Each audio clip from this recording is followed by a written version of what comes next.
Good morning, everybody. Good morning. Good morning. And I'm just tickled to introduce you to one of my friends this morning and have him be introduced to you. And I think the success of our company is in your hands. So throwing on a little bit of pressure. But today we have Ron Offit with us. He has a great story to tell. He can't even begin to start this morning. But, we're going to ask some questions. I told him we'd be easy on him. This is nothing scripted, but it's really nice to have Ron with us. But also today I want to welcome from Lamb Weston, Damon Green. Damon, we're happy. Where's Damon? Right over here. That you're with us, and you can start bringing us and telling us some of your secrets of the trade, which is going to be so important. So thank you for being here. And then from Acosta, we've got Brian.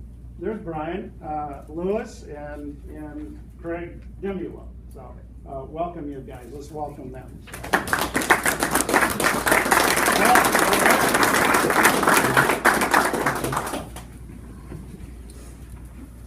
I have to tell you that my relationship with Ron goes back to my days in college, and then it was after college actually that I got a chance to join a Board of Regents at Concordia and to have a couple of terms up there and work side by side. And I just want to tell you his leadership skills were so evident.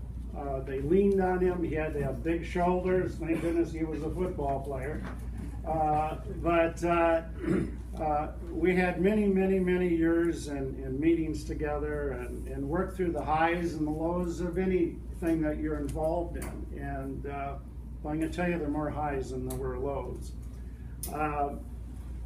I think the hallmark recognition that Ron brings to our part of the country is the recognition of we established School of Business, the R.D. Offit School of Business. Is that correct? R.D. Offit School of Business. Offit School of Business that opened its doors.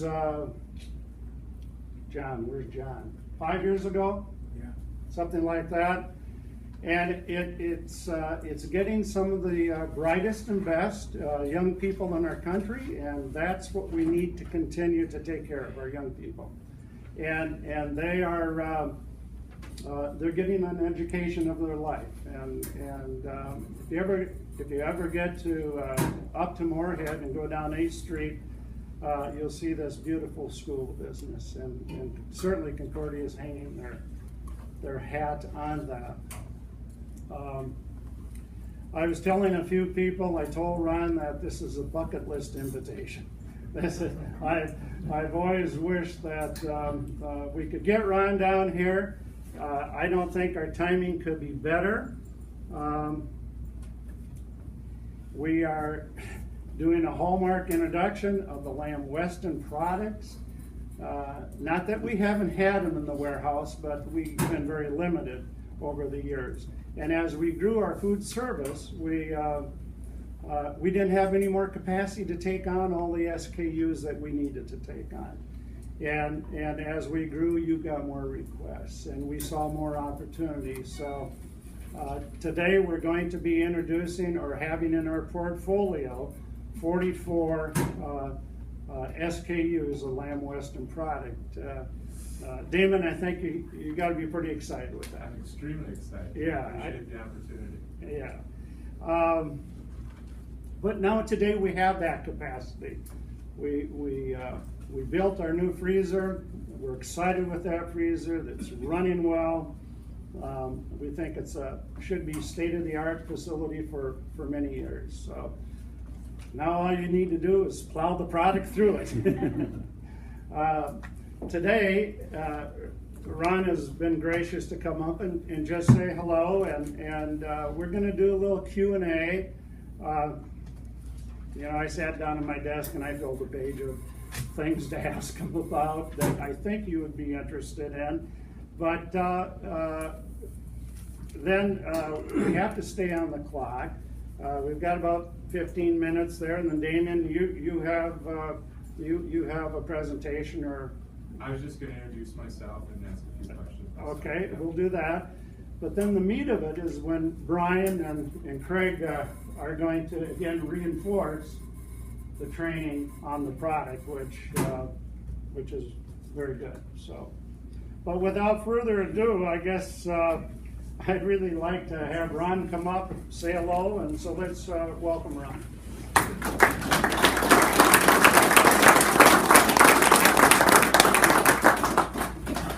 Thank you, everybody. So polite to stand up and recognize an introduction, and that's a nice touch. It's a nice touch when you look at a meeting like this. I really haven't got a major speech prepared. I was very thankful when I was talking to Jim a little bit before we started, and he said, hey, it's going to be very informal. We'll just ask you some questions and move forward from there. First off, allow me a few minutes to tell you about R.D. Offutt Company. You know, we're Fargo Moorhead based. I grew up in Moorhead. Farming, potato production was the first business that I went into, and has always probably been my love for the business world. I did break away from the farm back in 1968. We've been farming anyway. My father had farmed for several years. I wasn't moving the pen, and I was out of college and had 2 children at the time and was needing to make more money, and opportunity presented itself for me to get into the John Deere business. The John Deere business started in 1968, so next year we'll have our 50th year in business in the John Deere store in Castleton, which is west of Fargo, about 20 miles. It's been a great experience working with John Deere. It's kind of fun to see how the culture of major corporations rise and flows with the tide. You know, in doing business for 48 years, it's kind of amazing the shift that you see that happens in corporate culture, in that when corn was $8 and beans were $14, John Deere people felt that they were the cause of the success that they were having, and quite frankly didn't treat dealers very good. Well, like all things, corn's down into the $3 range, and wheat's into the $4 range, and beans in the $8. They're back to, we need you, buddy, you're our partner. So I've seen that 3 or 4 times in those 48 years. But I'd also like to mention that in 1995 was the year that we signed a formal agreement with Lamb Weston. It was a contract and a negotiation. We had the plant in Park Rapids, albeit smaller. But I knew that the world did not need another bunch of people running around selling potatoes, because when you got just one plant, you've got only one thing to offer a great customer like Henry's Foods: my price is. So I think we talk about when you got one plant. There's not a lot of money in when you have to say my price is.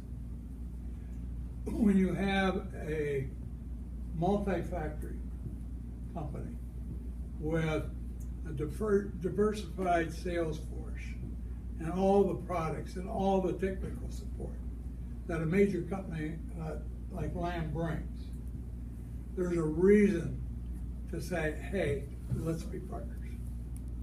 And I know that Lamb is re-entering the market with Henry's again with that attitude. So, Jim, that's kind of an overview. Yeah, that's great. You want me to sit down or you want me to stand up? Why don't you sit down? Let's just come up there and visit a little bit. You know, he's pretty modest talking about John Deere, and I think you have a couple of dealerships, do you? Yeah, we do. Yeah. and I'm happy to hear that that they're treating you better. That's important. I think we're here to talk about potatoes.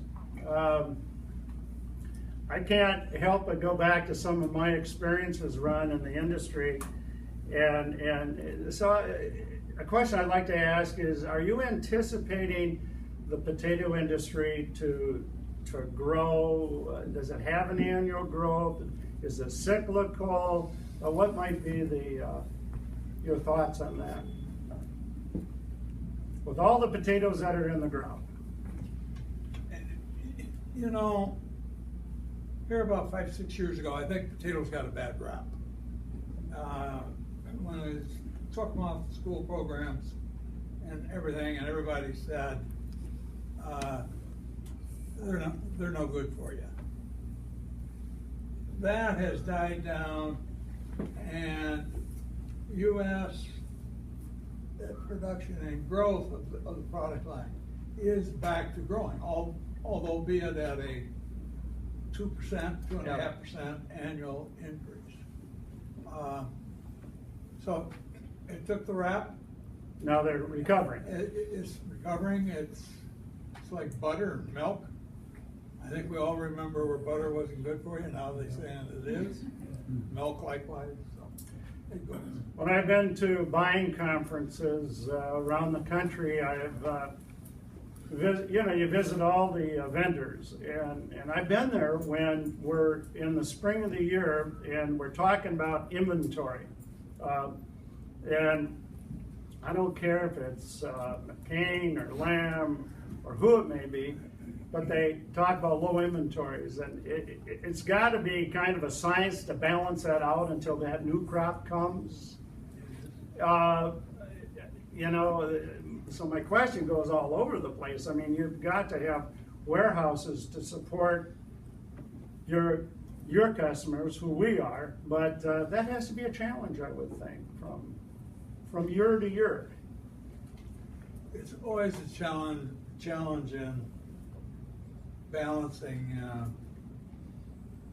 what your anticipated sales are against your manufacturing ability as against to what's actually going to be sold in the market, because nobody has that absolute crystal ball. You take just a plant in Park Rapids, it does use about 65 semi-loads of potatoes every day.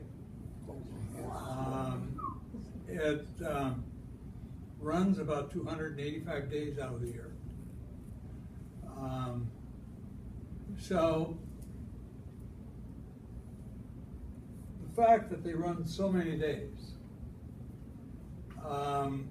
allows them to make on-the-go adjustments to inventory, to cuts, as the consumer Pulls it out. pulls it out. Yeah. You know, Brian told us here at our last sales meeting when we gave a soft introduction to Lamb that you have, I'm going to say, the honor of handling the premium fries for McDonald's. The spec is up there, the spec is high. Brian, is that correct? What year did you pick that up? I can't remember. Brian, get another check. Because that was a big deal when you guys picked up McDonald's. Telling me it was a big deal.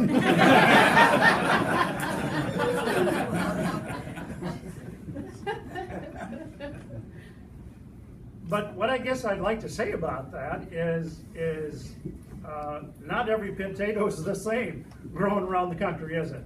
No. And evidently you've got some of the prime land or whatever. Production of the potato has to be right on their specs. So what makes this a great potato growing area? You've obviously got a Simplot plant in Grand Forks, you've got Cavendish and Jamestown. I mean, what made this such a great area for potatoes?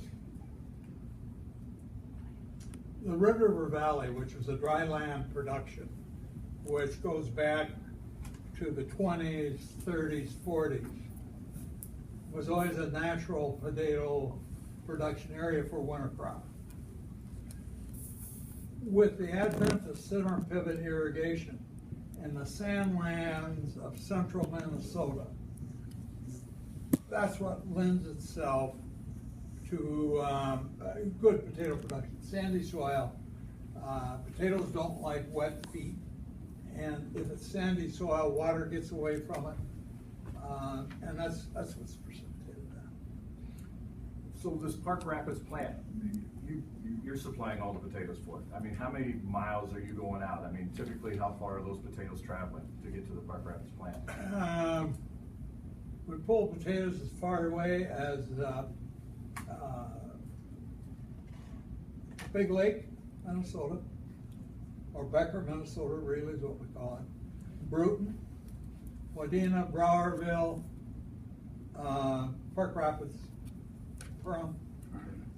And then I was lucky enough to be through one of those storage bins, and we were talking about that, and they're massive storage bins, and hopefully when you come up to the plant tour in the fall, we'll be able to take you in one of those bins. But how many truckloads of potatoes can go in those bins? Our standard potato warehouse, and I'll put it in truckload lots,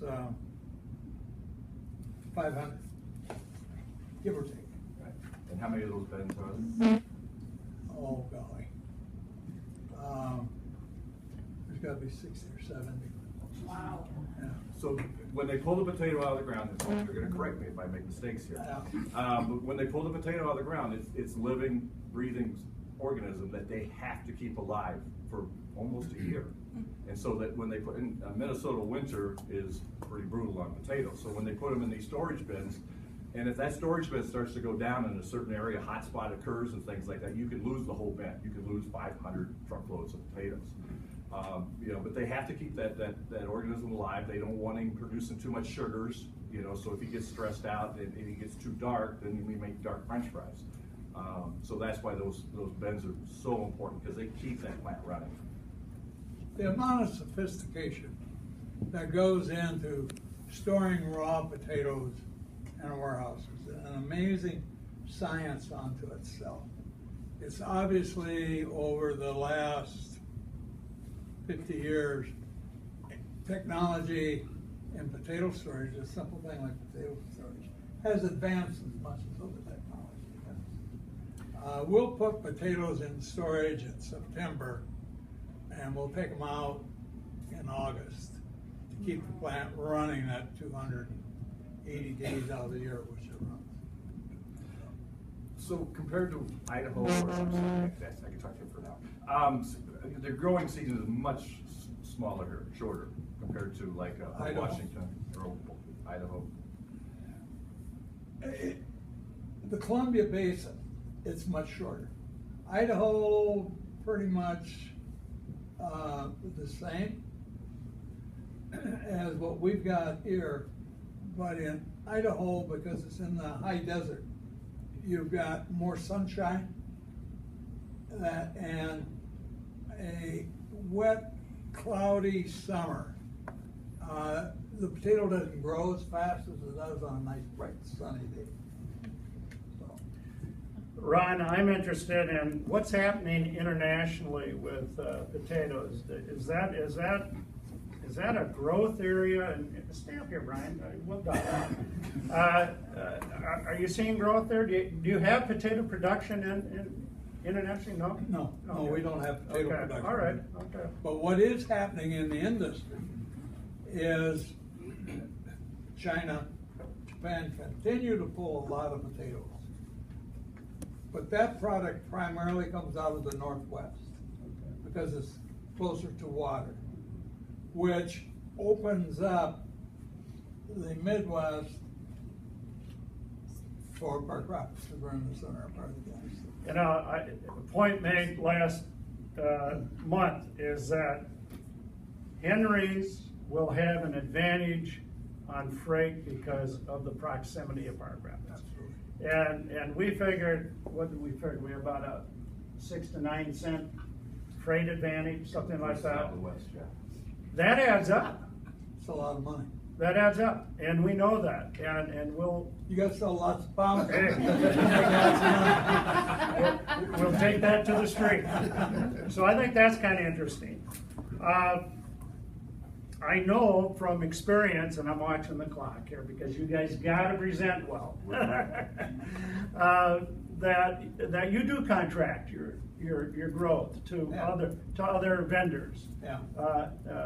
I have heard Frito-Lay. Is that still in the? Waste. And I don't want to get into something I shouldn't, but No, I have no. I'm pretty much an open book. We sell raw potatoes to Frito-Lay and the manufacturer of potato chips.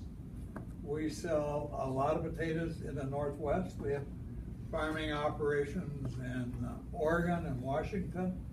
Those potatoes primarily go to Lamb Weston plants in those states. Our potato production in North Dakota, most of those potatoes go to the Simplot plant in Grand Forks. The little ones. Yeah, we keep the good ones for Park Rapids. And then we raise potatoes in Wisconsin and sell those to McCain's. So, and then we supply about half the potatoes that Michael's Foods has in Minneapolis, the refrigerated hash browns. Yeah. You all sell those? Oh yes, we do. They're good product. You're gonna see that, I don't know. Well, for us to make money, we're gonna sell value added too. Yeah. But, no, seriously, for us, to see the evolution of potatoes into really high-end products has been exciting. And Dean, I don't know how many value-added type products we may have on this list that's gonna be in front of us here, but. Well, I think there's 44 items and there's probably 30 of them that are premium or value-added items. Yeah. We expect to, and help me out here, do most of the bulk buying out of Park Rapids, but yet we have to go out to the West Coast to get the value added, is that correct? Yeah, the coated fries and some of the crisp cuts and seasoned stuff like that. You know, when you look at the competitive nature of Lamb Weston, and obviously selling potatoes to all the major manufacturers, you kind of know the innards of the company. And there isn't a company out there that I know of that manufactures potato product that has the technical expertise, the manufacturing expertise that Lamb Weston's got. That's good to hear. That's good to hear that. You can stand behind your product. Yes, absolutely. We talked about, I mentioned it to Ron, we heard it earlier today, that as a sales group, I think we have a great opportunity to open some new doors because this is a new portfolio of products. I think the door got a little bit wider when Cisco decided that they weren't going to be a partner with Lamb. And when I first said that to Ron, he said, "Yeah, you bet." And for us, we're always looking to scratch that order pad, aren't we? That's what Terry says, you know, get this order started. And we've committed ourselves, you know, to oil, to doing that with oil years ago. Took a short margin on it and kept it there. And you know, now we have another, because you're going to be, I think you're going to be supported with good marketing numbers, as I anticipated. Terry, I think, is a pretty good negotiator, and but he does this so he can bring it to the deck for you guys to sell. And I'm not into the inner workings of it, but I hope there's incentive for you, because that's part of the formula for success. These guys got to make money to sell the product too. Can I ask one final question? Yeah. So I started in this business 32 years ago, and there was a company called Northern Star in Yes. Minneapolis. Made terrible product. Yes. And operators would not touch a Midwest potato, Midwest Right. French fry, because it was terrible. Now, all of a sudden, we're packing for McDonald's, we're packing for Wendy's out of the Midwest. How did you guys get so good at making potatoes versus 30 years ago where the product was really not good? They were putting carotene in it to give it some color. You know, potato varieties is what drove it. When Northern Potato was in existence, they ran potato varieties that grew well dry land in the Red River Valley. The Western packers had the russet Burbank potato raised under irrigation in Idaho, same products you got today.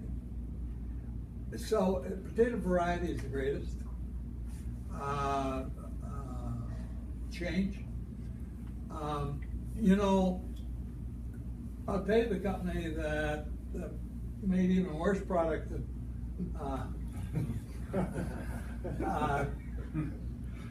Northern Potato was the plant that we used to own in Atlanta, Georgia. Oh. That was so bad. But when you're young and dumb and don't know much, it looked like a jewel the day we had her. We actually had that little plant in Atlanta, had on our boxes, grown by Mother Nature, improved by man. And we had the Dixie label. But I'm here to tell you, we owned it for like 3 years before I built this plant.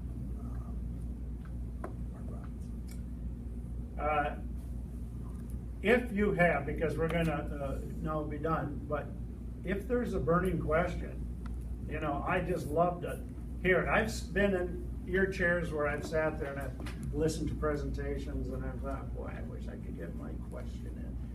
Did any of you have a question? We got one, Dwayne, go ahead. So was there ever Talk loud. Yeah, was there ever a season where it was dry and there was you know, a really shortage of potatoes that had affected manufacturing?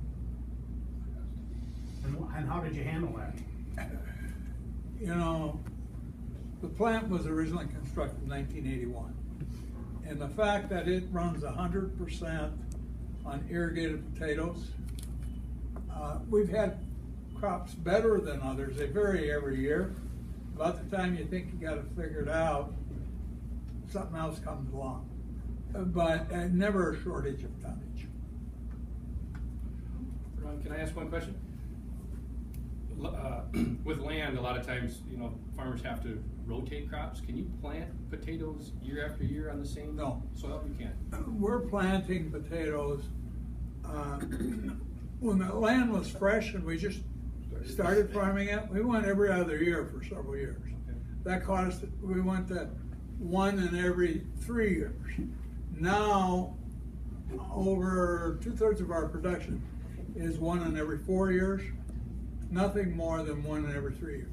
Because disease catches you and the quality of your potato goes down, which affects the end product. You drive around the country, you see different blossoms on potatoes. Some are white, the other ones might be red or purple. Is there a difference in potato? Difference in varieties, yeah. Now, depending on where you're driving, but not all variety. A potato with a red flower tends to be a red skinned potato. Well, I'm going to invite Ron and his friend John to stay till 10. They do have to hit the road at 10. Have to be back in town by 11:30. But This has just been a treat and a half, Ron. I can't thank you enough for being our guest. Well, thank you. Thanks for inviting us. Yeah, you're welcome. And thanks for the business. All right.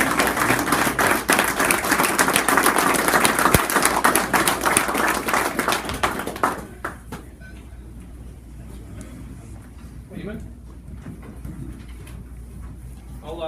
I'll bring Damon up and kind of let Damon introduce himself. Damon is new to Lamb. He will be our direct contact from the manufacturer side. And I'll kind of let him give his little bio, and then I'll let you introduce these guys. I know that you guys met them, but we'll keep rolling. Well, that was quite a treat. For those of you who don't know me, my name is Damon Green. I'm the regional for Lamb Weston. I've been with the company about 4 months at this point. Spent most of my career in this business, many years with Cisco actually, which if you ever need insight, I certainly can give it. I had a variety of positions ranging from entry-level sales all the way up to director of sales for one of the regions. So I'm very excited to be here and have Ron, talk about it. It's just a treat to hear his perspective. I can tell you this is a very unique opportunity to hear him speak. So I feel honored to be here and to listen to it. Beyond that, I am, like I said, the new regional. I'm here to help and support you. I think we've put together a solid program to kick this off. And we're going to be out there and really helping you get this going with our company. So I don't want to take up a ton of time. I know we have a tight schedule. In addition to, Brian's going to get into some of the cuttings and lay out a little more specifics about the value add. But I want to just show you a couple things. So I put up here shirts. I hopefully have one for each of you. Nothing big, but make sure you grab one before you leave. And then I also have, so we have, let's see here, starting with mediums, large, extra large, and 2X. And there should be enough for everyone. And then in addition to that, I have hats for each one of you to take with you. So I have a few questions that I wanted to ask all of you before I turn it over to Brian. And there are gifts involved with these questions, so hopefully you guys are listening to Mr. Offit. How many years ago did the School of Business begin? 5. First answer over here. All right, so we got a Bluetooth, Lamb Weston Bluetooth. Great. Thank you. So how do we do this going forward? Raise hands? Hopefully gosh, I don't know. Brian, do you want to be my judge on who raises their hand first? I'll judge. I'll let you be the judge. Okay. How much you guys like me? How many? Are you ready? How many SKUs are we bringing in? 44. Eric.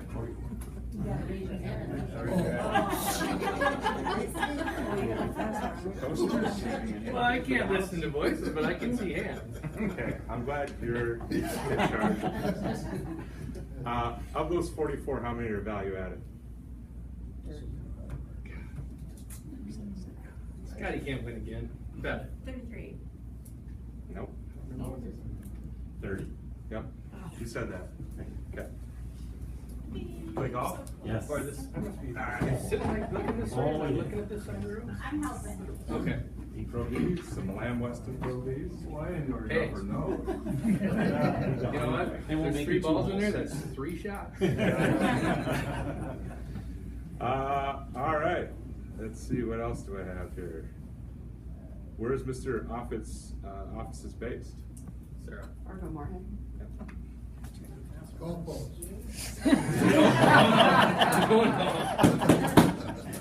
Good. All right.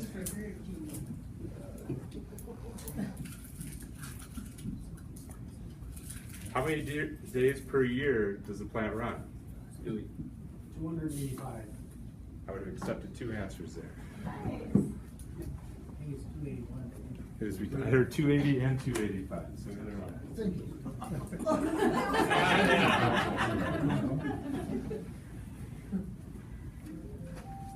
All right. Why is Park Rapids a great location for producing potatoes? Jason. Sandy soils in the area. Got it. You play golf? No? Probably one of the only ones around here that does. Supervisor Gazal. Oh, sorry, Tom.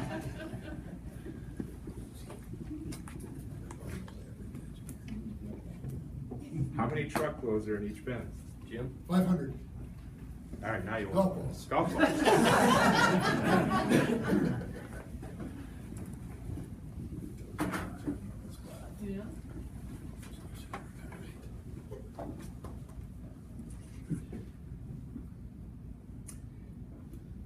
This should be an easy one.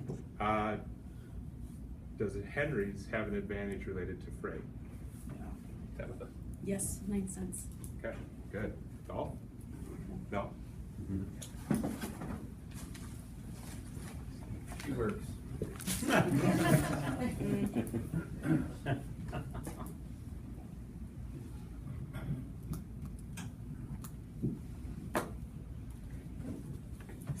think that is it. Thank you. Thank you. So, Brian and Craig are Acosta. They are representatives in this market. I think, and I am not just saying this from a potato knowledge standpoint, Brian is training me every single day we talk. And so he has a tremendous amount to offer to this situation, and I would use him a lot if you're able to. So thank you for your time. I appreciate the opportunity. And I think with that, we'll bring Brian on. I know Brian's excited, he's been excited about today, and we're not done with Mr. Offit yet. and just from meeting Brian at the last meeting, I can truly say he's obviously forgotten more about potatoes than I know. And so he is a great resource, and I think this whole partnership is just gonna continue to blossom. So Brian, I'll let you go, and Craig's coming up. And again, we were trained by the culture of Lamb Weston. When I first started in the brokerage business 32 years ago, within 6 months, I was on a plane going out to Washington and spending 5 days visiting plants, getting training on Lamb Weston. What makes a good potato? Why is lamb better? And things, and that was even pre-Bob Cowan. But Lamb has always been about training, trying to get us up to speed so we're better. And as a young broker, you have all these lines. Well, which ones do you sell the most? The ones you know. And so Lamb Weston was the ones I know, so that's why I know about Northern Star and competing against people like that. I just like that term value added. Remember who the largest potato user is in the world, and that's McDonald's, and they buy a conventional French fry. Some of it produced in Park Rapids. So, a conventional French fry, there's still a lot of it sold, and if it's cooked properly and processed properly, it's still a very, very good value. And again, the reason why we did other things to potato was because we took the beef tallow out. Did you ever run beef tallow? We sure did. Can we do it again? And I think we've run into some real issues. But once we took the beef tallow out of the French fry, we lost all the flavor. That was, a lot of that flavor came from that. So that's why we've come out with the coated products and the value added products, is we're trying to get that flavor back into that French fry. One of the things about that, he sells Frito-Lay and he sells Barrel of Fun and he sells Dehydrated People, is so they'll take their smaller potatoes. Lamb Weston wants one shape. They want a long potato, football shape, so they can run it down that water line and make long fancy or extra long fancy French fries. They don't want small pieces. So if Ron can sell the smaller French fries that the chip guys like and the dehydrated guys like, if he can sell that to them, then we don't have to run them through the plant. That's important. If he's got them, and if he's got too many, then the plant's got to use them. And where the plant uses them is in the line flow. So that's when sometimes if he gets a lot of small potatoes, or they don't bulk up because we get a cloudy, rainy summer, then that's what they'll do, is they'll run through line flow. So that's why line flow can be inconsistent. If Ron gives the plant big potatoes, and that's all they got, then line flow is going to look very, very good. So one of the things that Lamb came up with several years ago were these mats, and I've grown to absolutely hate them because it is tedious. And whenever I have a complaint that I have to qualify or send into QA at Lamb Weston, Chris from QA, do the mat cutting, take a picture. So one time I did this, and I took pictures, sent the complaint out, and then she called me and goes, "How many were in each row?" And I'm like, so I had to redo it. So anyway, so this is visually because you really can't open a bag of French fries and see how it really looks, okay? So what we've done, and after we're done here, you can come up and take a look at it, but we've taken an extra long fancy 5/16 out of Park and a line flow, or grade A, grade A 5/16 out of Park Rapids, and we put them on the thing. Because the potatoes are so good, they look almost identical, okay? And a line flow, this row right here, we can see it, can be up to 60%. That's the spec. No more than 60%, 2 inches. Obviously, it's a lot better than that. And that's because of the raw product. You can't oversell line flow, but his plant produces very, very good line flow, very consistent line flow. And a lot of it is the growing and the fact that he can sell the small potatoes elsewhere, and we just don't run through the plant. And we give the small ones to Simplot and Cavendish. But you can't oversell. And I think you had some issues before with another supplier on their line flow out of Wisconsin. So, you know, now this can look terrible and still be in spec. So don't oversell it, but don't be afraid of selling that Rapid Russet label, okay? It's a great, great French fry for the value, okay? Any questions on that? Here we laid out the crinkle cuts. The crinkle cuts, we had a few more, the 2-inch, but you still got very, very good length there, okay? The solids level, and again, you know, we're taking out more water, we're processing it longer in the extra long fancy, so we are getting more strips per pound if you counted these out. But this is overpack product. Both of them are way out of spec on the good side. So, and again, you're not gonna see any dark pieces, anything like that. So we talked about the evolution of the French fry. And your full line guide kind of follows that. And Lamb Weston and Universal were the two companies that really did most of the innovation within the industry. So we had the conventional French fries, which is what these are, which is your Park Rapids and your Rapid Russet. And then we decided to add salt to it. And this is a relatively new thing in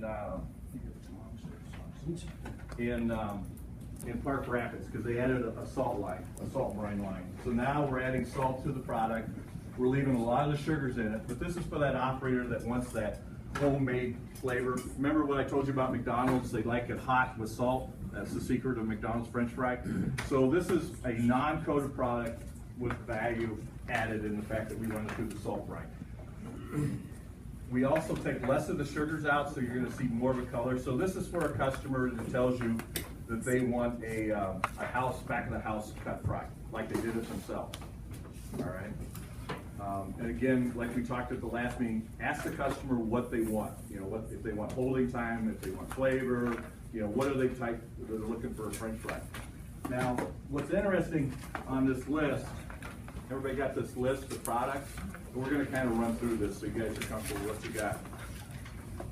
So this is up at the top where it says Prime Reserve. This is a 3/8, and we also have it in the 5/16, okay?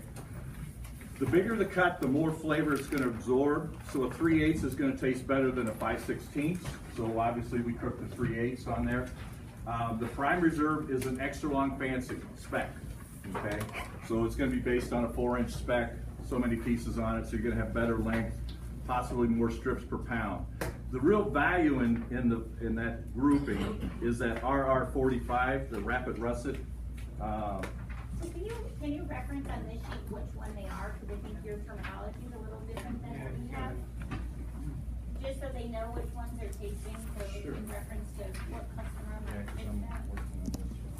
So I think on the back side, you're gonna see the first one.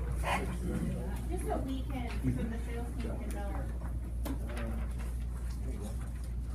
Are descriptions correct?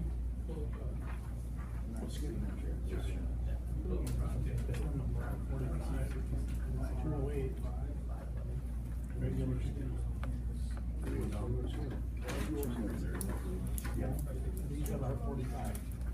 Is there more of those other sheets like you've got here?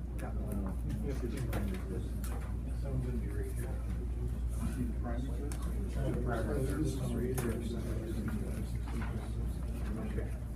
So on the front page, I guess we're looking at this one, that it is the second item under Rapid Russet Line Flow.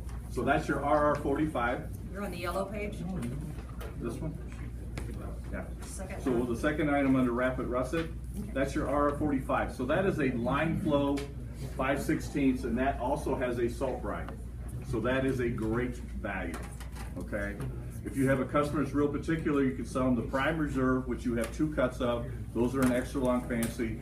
But if you know he's a shopper and that's all he does is shop, that is a really good value, that RR45. So it's the second one under Rapid Russet. So that one, even though we don't broadcast it a lot, that one does go through a salt brine also. Okay. What'd you think of the, well, what do you think of the flavor of that? It's not gonna hold forever. Good length, good color, you know, a lot of that, and he is not salting in the back, so we did not salt that, okay? So that's a good, you know, I want that house cut type fry. And if you really have a customer that really insists on a house cut, he wants a equivalent to a fresh cut, please let us know, because we do manufacture something that's almost identical to that. So where we don't run it through a water blanch, so it leaves a lot of sugars in there. Did you say this is the 45? That one's the Prime Reserve in the 3/8, so that's a bigger cut.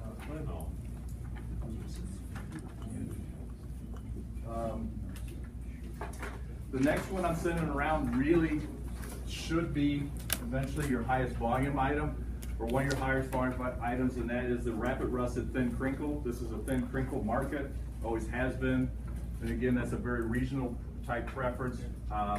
But this is a line flow product. You're gonna see it's got very, very good length. You're not gonna see any sugar in there, any dark spots, no sugar ends, because they've done a nice job. The raw product was beautiful when it came in, and then they blanched out any of the sugars. You know, this time of year, that plant is working very, very hard to get those sugars out of those potatoes, because those potatoes have been sitting in storage, like Ron said, since September. And they'll turn into that dark skin becomes sugar, and so they have to bleach that sugar out so that you get a nice golden French fry like McDonald's always has. Okay, so that is the Rapid Russet 5/16 Thin Crinkles. Now, Lamb Weston. So we added salt to it. Which number? RR what? RR03 is the Thin Crinkle.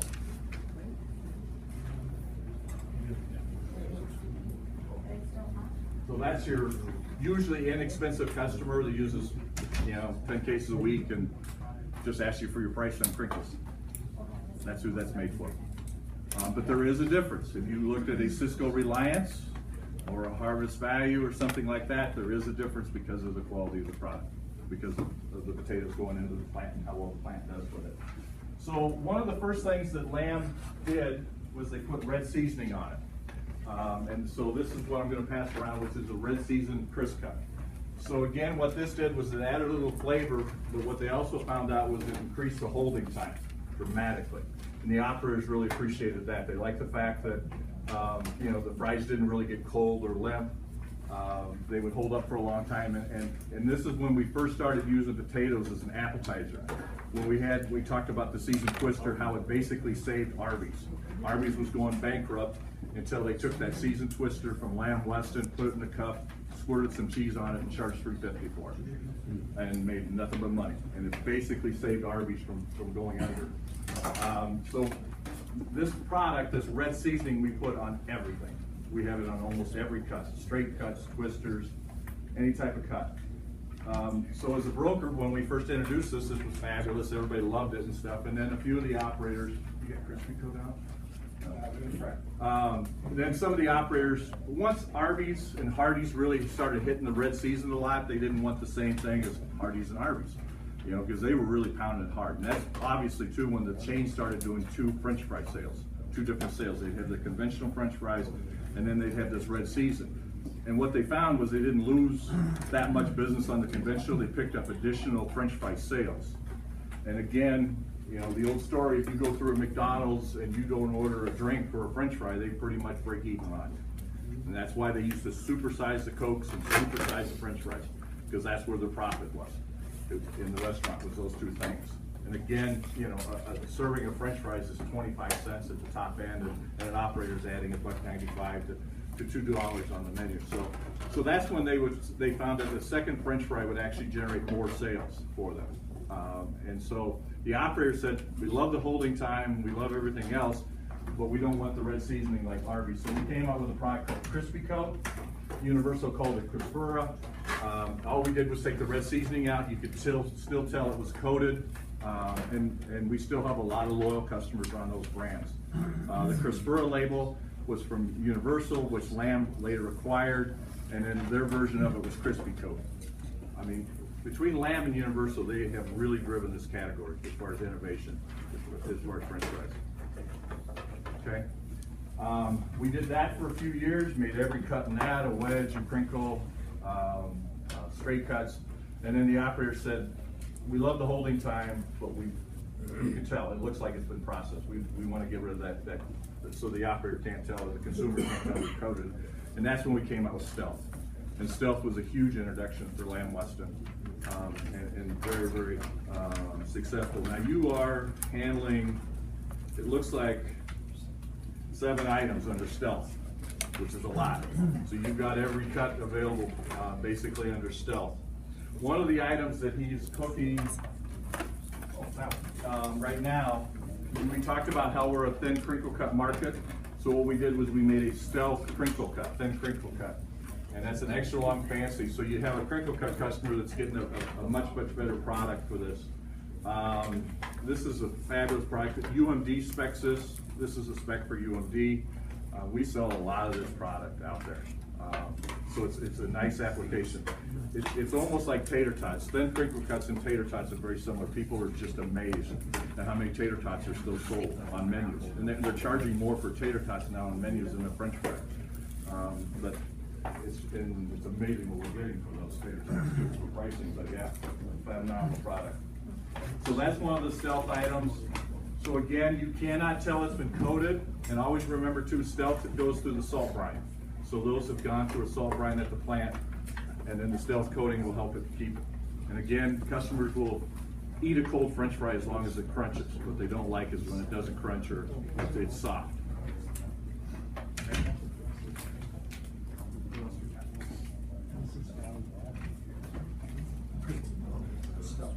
And then this is a Stealth crisp cut. So if you have an operator for like Cinco de Mayo, they want to do, you know, potatoes instead of tortillas on the bottom, or Irish nachos or things like this. This is a Stealth crisp cut. So this thing is not going to limp out. It's not going to get soggy. So it makes a great appetizer. I mean, Champs for years, if you ever went into Champs, what'd you order? We ordered a bowl of Champ fries, which were crisp cuts, and you paid $3.50 for that, and then you always got the sour cream, seasoned sour cream, which was another $1.50. So you spent $5, and back in the kitchen, it probably cost him 30 cents to produce that. So you could do almost a pound of crisp cuts back then for, you know, 50, 60 cents. Do you have a 101 on each of these fries for, you know, some type of additional material? So the sales team, when they go into an account, can profile the customer, determine what fry best fits their needs. You know, because I mean, looking at that sheet with all of the French fries on it, and really trying to understand the capacity from hold times to flavor profile to, What does you know, Stealth really mean? who the end consumer Yeah. target market And that's a is good point. versus a sheet. Yeah, Stealth is when we use potato starch. That's when we started. These plants produce a lot of potato starch, so this is when they start using potato starch as a coating on it. And that's what, so most of these items are gluten-free too, except for the crispy coat.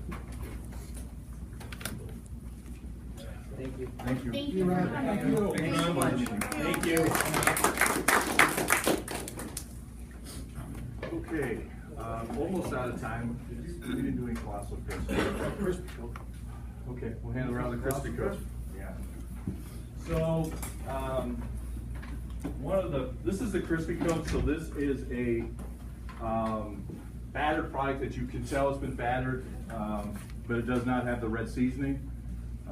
If you've ever been to Cloquet, Minnesota, and driven through and had a burger at Gordy's, which I encourage you to do, this is Gordy's French fry right here. It has been for 25 years. That one does have gluten, so if someone's celiac, stay away from that one, please. That's the only one here that does have gluten on it. We've had something happen in this market that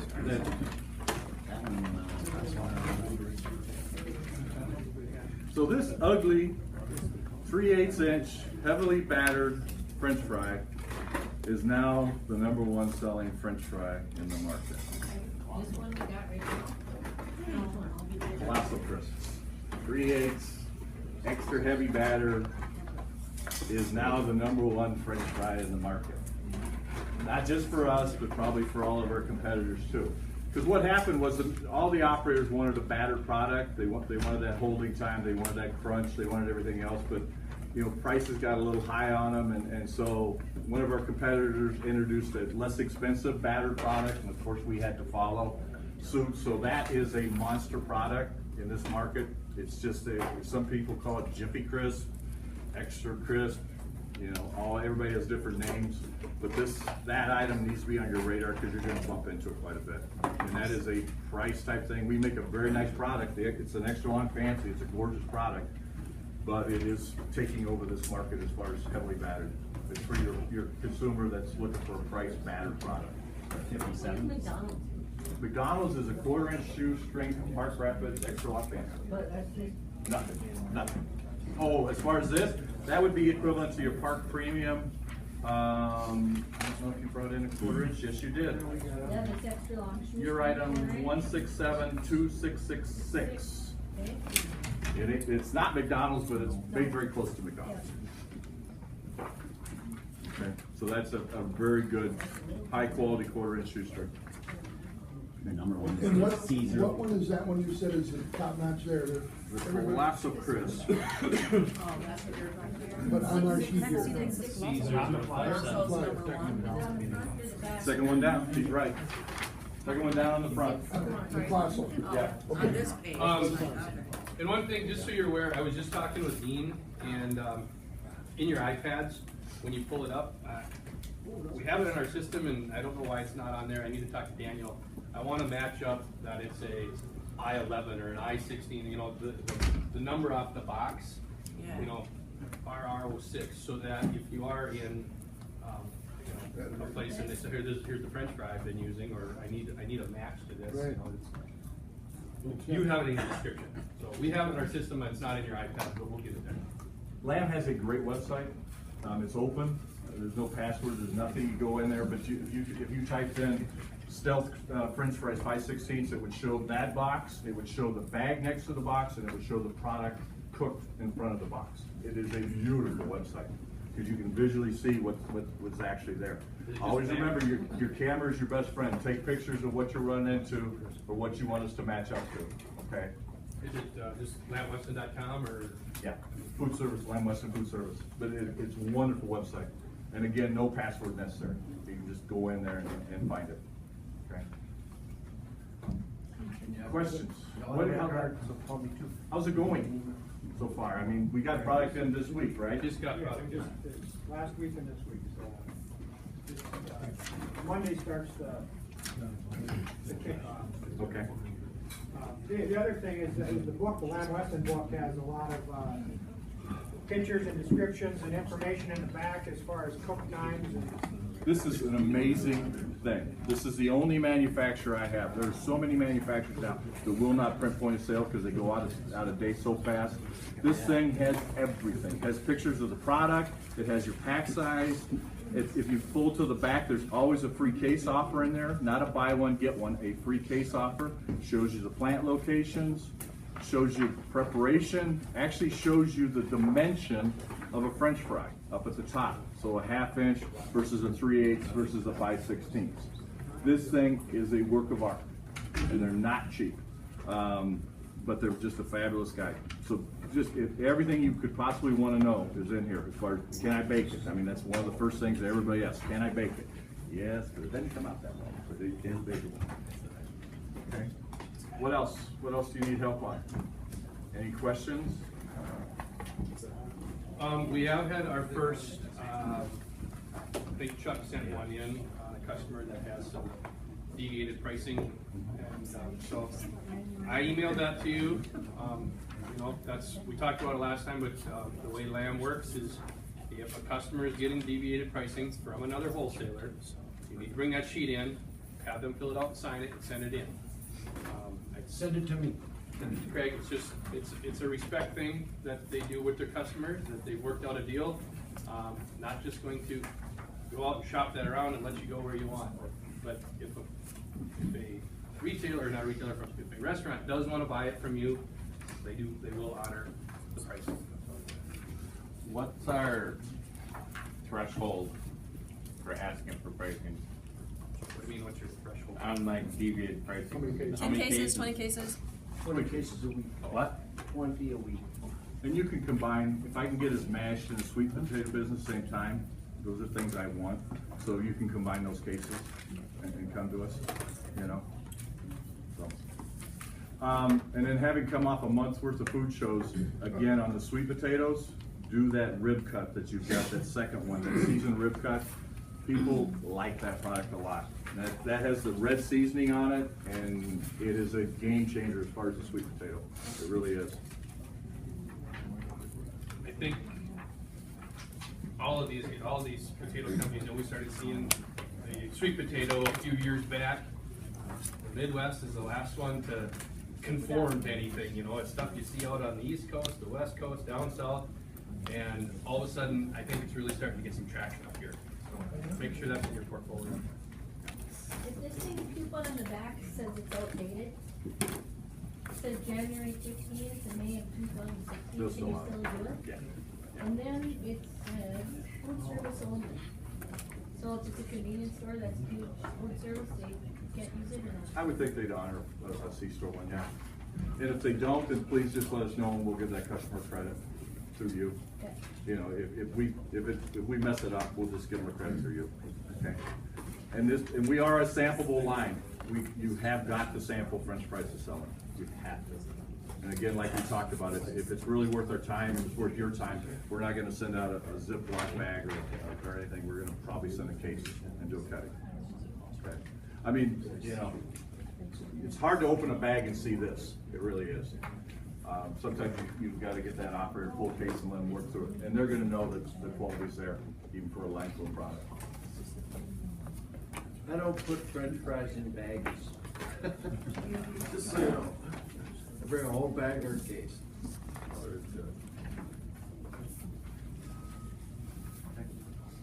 Any questions? Anything we can do to help? Any help you need? You've got a lot of items. You brought in a lot more than I would, but you've got a lot of items.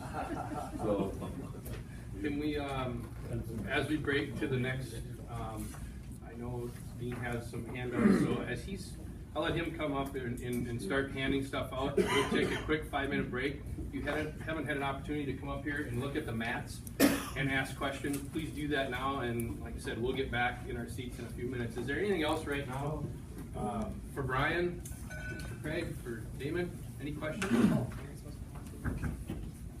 Brian? thank you. Thank you Thanks so again. much. Good luck.